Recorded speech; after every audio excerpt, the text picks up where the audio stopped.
오늘부터 시작해서 이제 주기도문 강해를 하면서 함께 은혜를 나누고자 합니다. 오늘은 첫 시간으로 하늘에 계신 우리 아버지여 라는 제목으로 말씀을 나누도록 하겠습니다. 믿음 생활하는 우리 성도들에게 하나님께서 주신 영적 특권이 하나 있습니다. 그것은 바로 기도입니다. 기도를 통해 하나님을 만나고 기도를 통해 우리는 응답을 받습니다. 오늘 밤에 나오실 때 여러분 어떤 기도 제목을 안고 나오셨습니까? 하나님께서 이미 우리의 기도의 제목을 아시고 계시는 줄 믿습니다.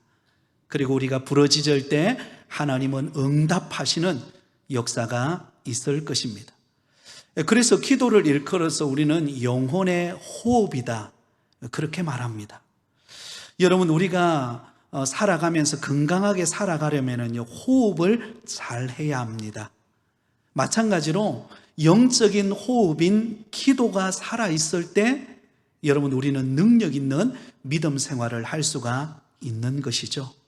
그래서 오늘부터 예수님께서 우리에게 가르쳐 주신 이 주기도문을 함께 살펴보면서 저와 여러분의 기도가 더 깊어지고 또 하나님께서 주시는 큰 은혜가 기도를 통하여 나타나는 역사가 있기를 다시 한 번 더 예수님의 이름으로 축원드립니다. 우리 예수님께서 이 땅의 공생의 기간의 삶을 한마디로 표현한다면 기도하는 삶을 사셨습니다. 예수님은 공생의 사역을 시작하시기 전에 어디로 가셨나요? 광야로 가셔서 40일 동안 금식하시면서 하나님 앞에 기도로 공생의 사역을 준비하셨습니다. 그리고 공생의 사역을 하실 때도 예수님은 하루를 시작하기 전에 한적한 곳에 가셔서 새벽 미명에 하나님 아버지와 만나서 기도함으로 하루를 준비하고 하루를 시작하셨습니다. 그리고 때때로는 예수님은 밤을 지새우면서 철야하면서 기도하시기도 하셨습니다. 그 대표적인 예가 저와 여러분이 잘 알고 있는 바로 겟세마네 동산에서의 기도입니다. 십자가의 죽음을 앞두시고 예수님은 고뇌하셨습니다. 얼마나 괴로웠겠습니까? 육신을 입고 있었던 예수님께서 얼마나 힘드셨겠습니까? 그런데 그때 밤을 지새우면서 겟세마네 동산에서 땀방울이 핏방울이 될 정도로 간절히 하나님 앞에 부르짖어 기도합니다. 하나님, 할 수만 있다면 이 잔을 나에게서 옮겨 주옵소서. 그러나 나의 원대로 마옵시고 누구의 원대로요? 아버지의 원대로 되기를 원하나이다. 그래서 예수님의 공생의 사역은 기도로 시작해서 기도로 마치는 삶이었습니다. 사랑하는 성도 여러분, 저와 여러분이 하루를 살아갈 때 기도로 시작하고 하루를 마무리할 때 기도로 마무리하는 은혜가 있기를 바랍니다. 이러한 예수님의 기도의 모습을 지켜보았던 제자들이 예수님이 늘 기도하시고 행할 때마다 능력이 나타났습니다. 병자가 고침받고 귀신이 떠나가고 또 그리고 천국 복음을 전파할 때 수많은 무리들이 예수님에게로 나와서 회개하고 그 복음의 말씀을 통하여 변화가 일어났어요. 그래서 제자들이 궁금했습니다. 예수님, 우리에게 기도를 가르쳐 주시옵소서. 우리도 예수님처럼 기도하고 싶은데 어떻게 기도하면 되겠습니까? 그래서 예수님께서 제자들에게 어떻게 기도해야 할 것인가를 가르쳐 주신 것이 바로 주기도문입니다. 그래서 이 주기도문의 정확한 명칭은 주님께서 가르쳐 주신 기도문이라고 말할 수가 있습니다. 그래서 이 주기도문은 바로 우리가 어떻게 기도해야 할 것인가에 대한 기도의 모델이 되고 또 우리가 무엇을 어떻게 기도해야 될 것인가를 깊이 깨닫게 하는 은혜의 말씀이라고 할 수가 있겠습니다. 자, 오늘은 첫 시간인데요. 주기도문 가운데 주기도문을 시작하면서 우리가 가장 먼저 알아야 될 것, 바로 우리가 기도할 때 기도의 대상이 누구인가를 가르쳐 줍니다. 다시 말하면 기도를 들으시는 분, 기도의 대상이 되시는 하나님이 어떤 분이신가, 그것을 우리에게 알려주고 있는 본문입니다. 여러분, 세상의 모든 종교에도요, 기도가 있을까요, 없을까요? 기도가 있습니다. 나름대로 다 기도가 있어요. 또 특별한 종교가 없어도 자기 나름대로 바람을 안고 여러분 기도합니다. 제가 어릴 때 추억인데요, 한번 밤에 한참 자다가 잠이 깨어서 일어나서 화장실을 가려고 하는데 부엌에 불이 켜져 있는 거예요. 그래서 왜 부엌에 불이 켜져 있지 해서 갔더니 하얀 소복을 입은 분이 거기서 이렇게 단지에다가 촛불을 켜놔놓고 거기서 빌고 있는 거예요. 깜짝 놀랐어요. 귀신인 줄 알았어요. 근데 어디서 많이 본 분이에요. 저희 어머니였습니다. 그때 우리 어머니 예수님 안 믿었기 때문에 뭔가 바라고 기도한 거 아니겠습니까? 아들이 잘 되게 해달라고, 가정이 잘 되고 농사도 잘 짓게 해달라고 나름대로 기도를 한 거예요. 여러분, 세상 모든 종교에는 다 기도가 있습니다. 그런데 세상 모든 종교와 기독교의 가장 근본적인 차이가 무엇일까요? 기도를 들으시는 대상이 다르다는 것입니다. 우리의 기도를 들으시는 대상이 달라요. 우리 기독교는 우리의 기도를 들으시는 분은 하나님이신 줄 믿습니다. 하나님께서 우리의 기도를 들으시고 응답하십니다. 그래서 우리는 기도할 때에 막연하게 그냥 뜬구름 잡는 그런 분에게 기도하는 것이 아니라 바로 오늘 본문에 예수님이 가르쳐 주신 것처럼 하늘에 계신 우리 아버지께 기도하는 것입니다. 한번 따라하겠습니다. 하늘에 계신 우리 아버지께 기도하는 것입니다. 여러분, 우리가 기도할 때는 분명한 대상이 있습니다. 바로 하나님, 그분이 어떤 분이신가? 가장 먼저 하늘에 계신 하나님이십니다. 하늘에 계신 하나님. 그래서 예수님은 오늘 본문을 시작하면서 마태복음 6장 9절 상반절에 이렇게 시작하죠. 그러므로 너희는 이렇게 기도하라. 하늘에 계신 우리 아버지요. 하늘에 계신 하나님께 기도하라는 것입니다. 여러분, 여기 하늘에 계신다라는 뜻이 무엇일까요? 여기서 말하는 이 하늘은 공간적인 개념으로만 이해해서는 안 됩니다. 공간적인 개념이라는 것은 우리가 눈을 들어서 하늘을 바라볼 때 그 하늘을 우리는 의미하죠. 그러나 여기서 말하는 하늘에 계신 하나님은 그런 공간적인 개념이 아니라 바로 하나님의 초월성을 말하는 것입니다. 하나님께서는 우리 인간과 전적으로 다른 분이심을 의미하고 있다는 것입니다.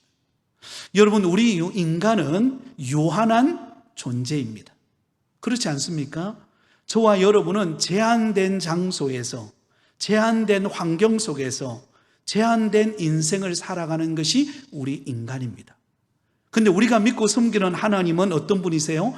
무한한 존재이십니다. 무소부재하다라는 말을 들어보셨나요? 무소부재하다라는 말은 아니 계신 곳이 없다는 것입니다.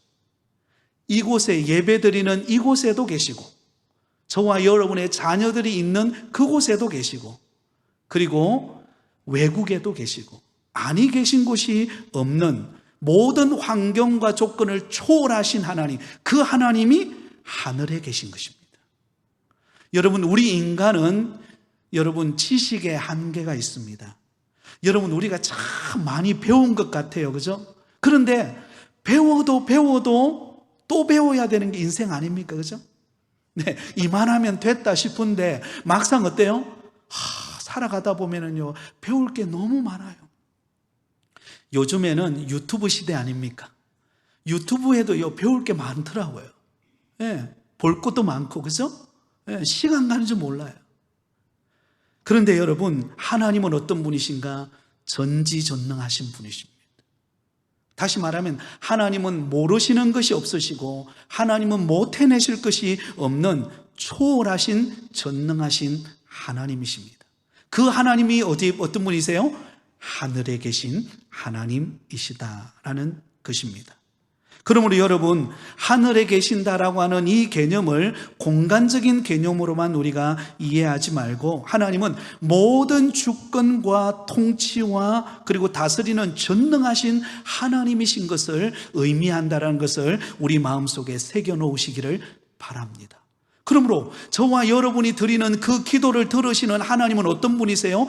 전능하신 하나님이에요. 할렐루야.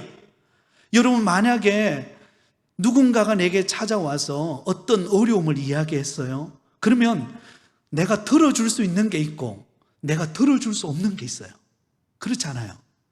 우리 자녀들이 뭔가 나에게 요구를 할 때 내가 자녀들에게 그것을 도움을 줄 수 있는 게 있지만 때로는 나의 여러 가지 조건적인 한계 때문에 도움을 줄 수 없는 것이 인간의 한계입니다.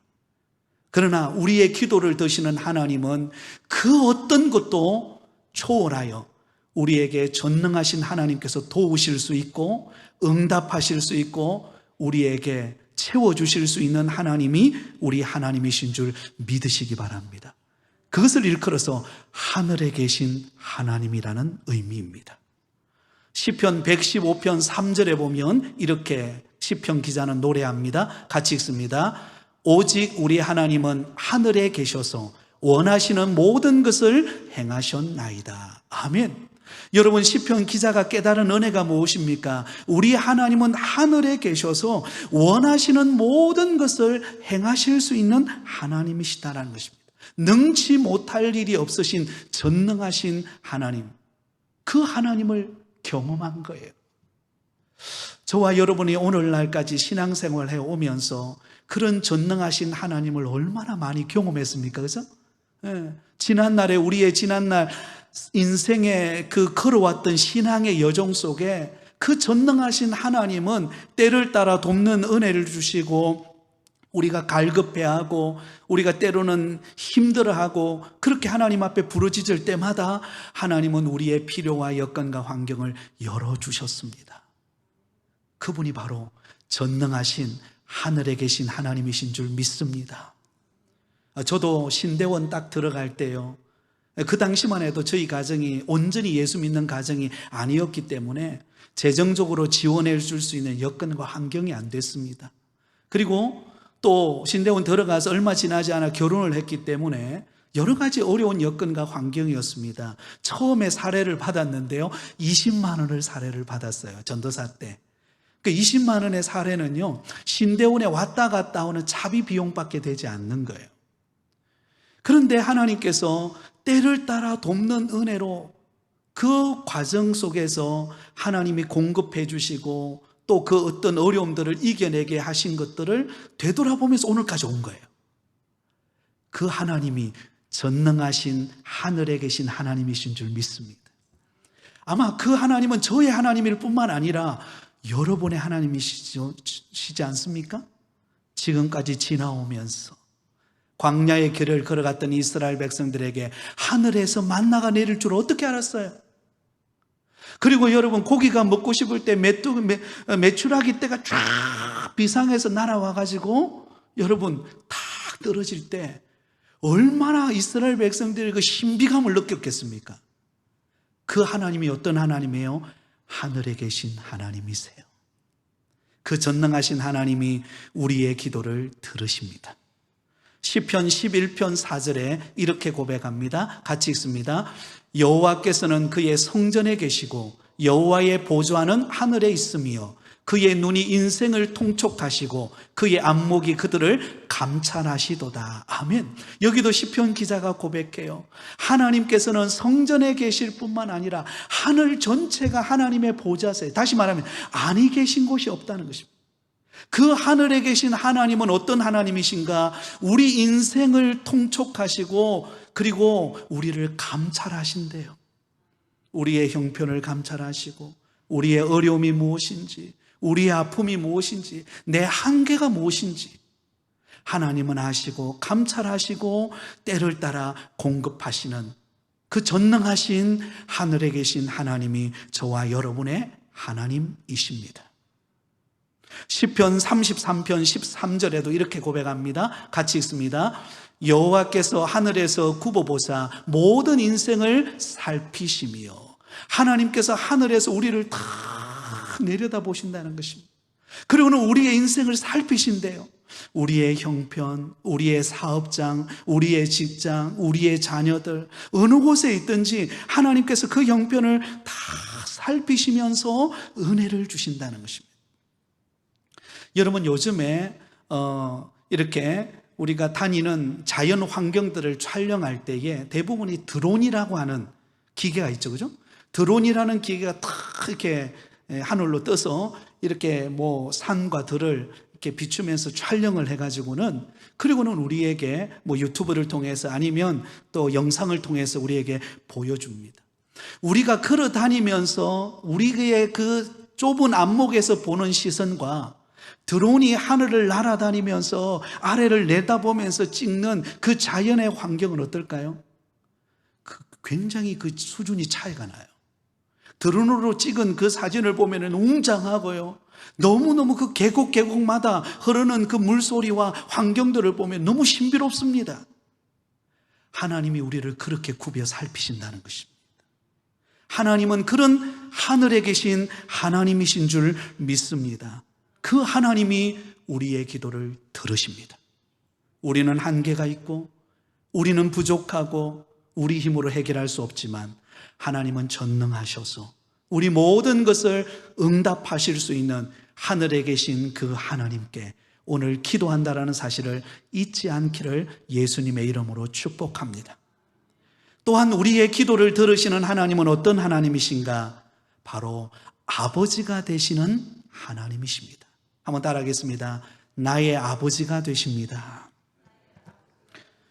오늘 본문 마태복음 6장 9절 상반절에 이렇게 말합니다. 그러므로 너희는 이렇게 기도하라. 하늘에 계신 우리 아버지요.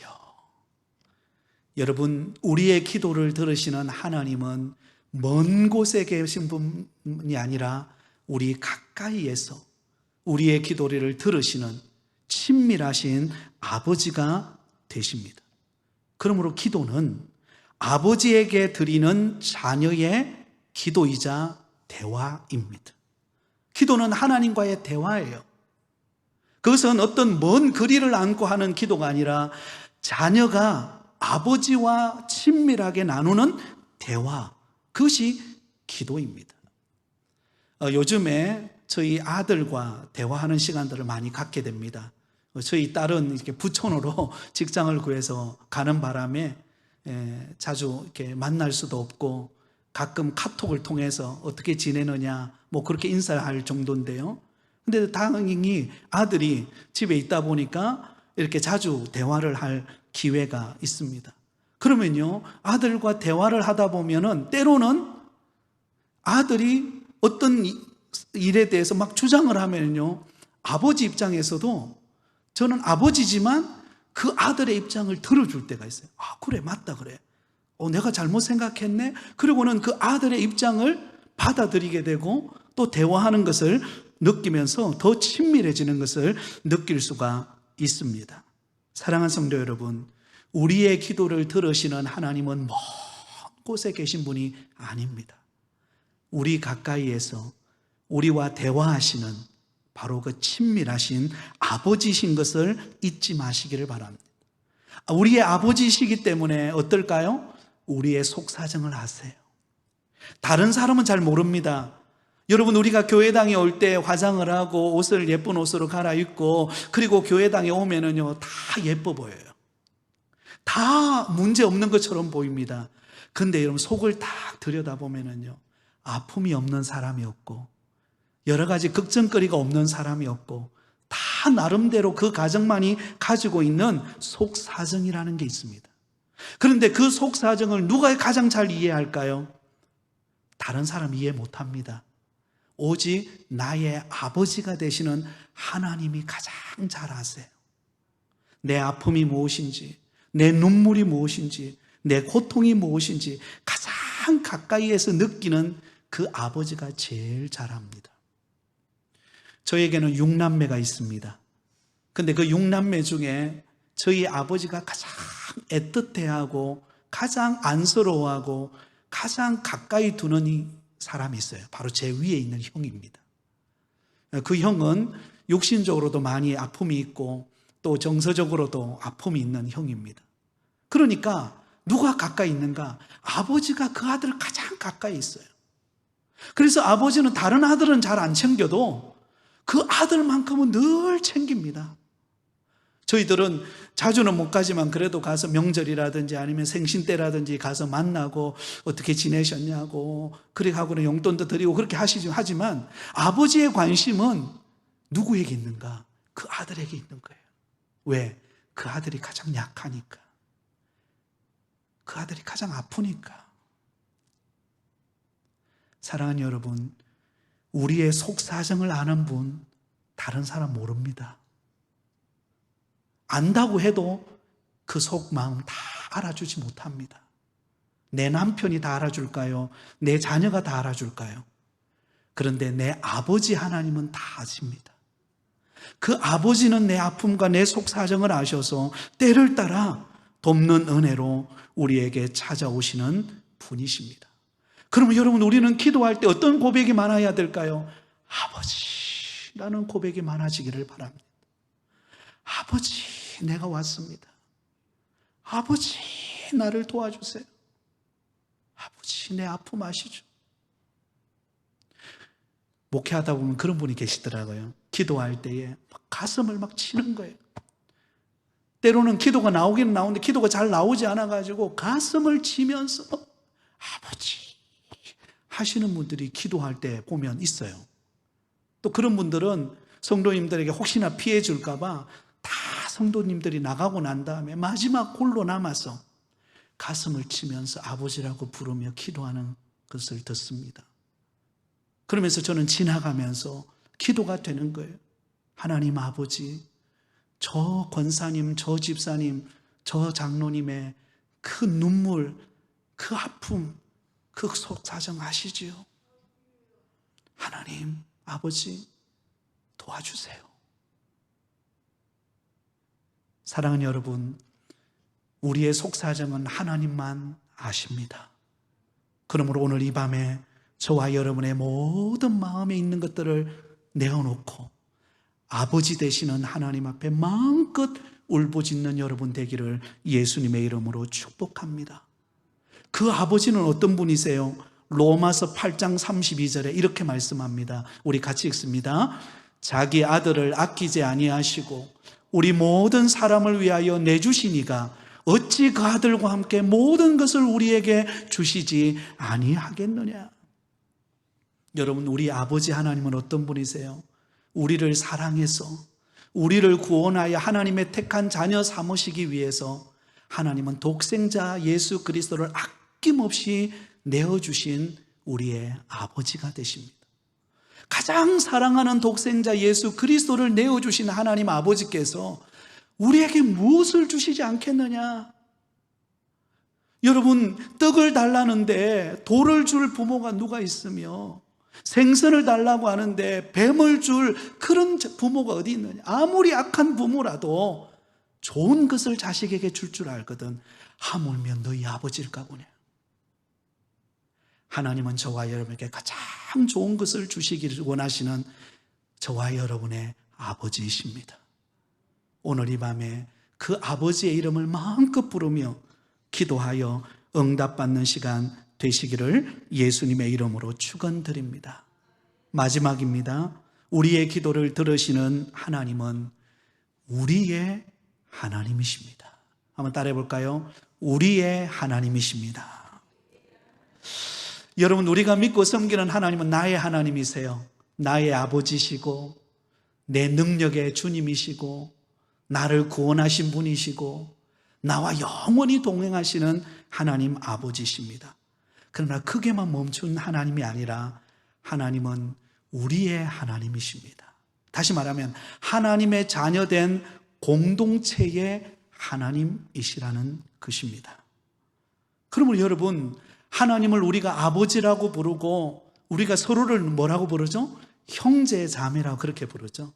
물론 우리가 교회에서는 직분을 부릅니다. 장로님, 집사님, 권사님 이렇게 부르지만 그 의미 속에는 우리는 예수님 안에서 한 가족이고 한 형제 자매라는 것을 의미하고 있습니다. 그런데 그런 공동체 속에 하나님은 찾아오십니다. 마태복음 18장 20절에 이렇게 말씀합니다. 같이 읽습니다. 두세 사람이 내 이름으로 모인 곳에는 나도 그들 중에 있느니라.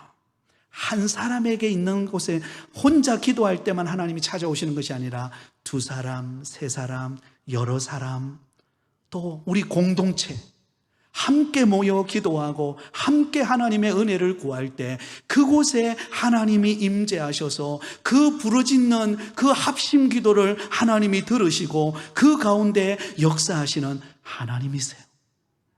그러므로 나의 하나님은 우리의 하나님이라는 것을 늘 기억하실 수 있기를 바랍니다.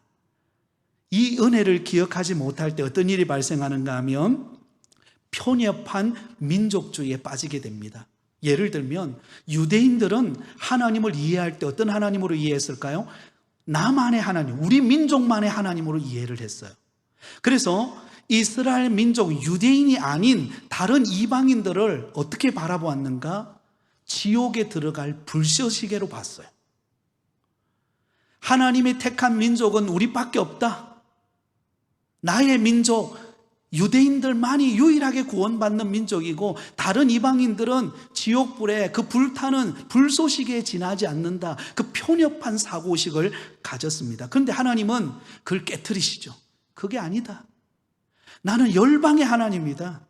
나는 모든 사람을 구원하기를 원하시는 아버지의 마음을 보여줍니다. 여러분, 미국이 참 부강한 나라지만 안타깝게도 미국 안에도 뭐가 있었습니까? 인종의 차별이 있었습니다. 흑인들은 마치 지옥의 불쏘시개처럼 그렇게 천시하고 백인들만 우대하는 문화, 그게 편협한 민족주의 사고방식입니다. 우리 하나님을 이해하지 못하기 때문에 그래요. 그러나 우리의 하나님을 이해하면 어떨까요? 모든 사람이 구원받고 모든 사람이 은혜 받고 모든 사람이 함께 하나님이 주시는 복을 받기를 원하시는 그것을 이해한다면 내가 하나님 앞에 간구하는 기도가 있어야 될 뿐만 아니라 우리 공동체의 아픔을 놓고 기도하고 우리 성도들의 눈물이 있다면 그 눈물을 놓고 기도하고 연약함을 놓고 기도할 때 우리의 하나님을 경험하는 은혜가 있을 줄 믿습니다. 이 이야기만 하고 마치겠습니다. 여러분, 요나 선지자에게 하나님이 찾아오셨습니다. 니누의 성, 아수르의 수도인 니누의 성에 가서 외쳐라. 심판을 외쳐라. 그런데 여러분, 요나 선지자는 어떻게 합니까? 가기 싫었어요.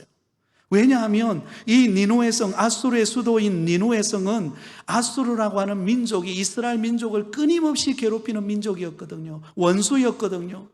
그런 나라에 가서 복음을 전하고 그곳에 가서 심판을 외치고 회개하고 돌이키면 너무 싫은 거예요.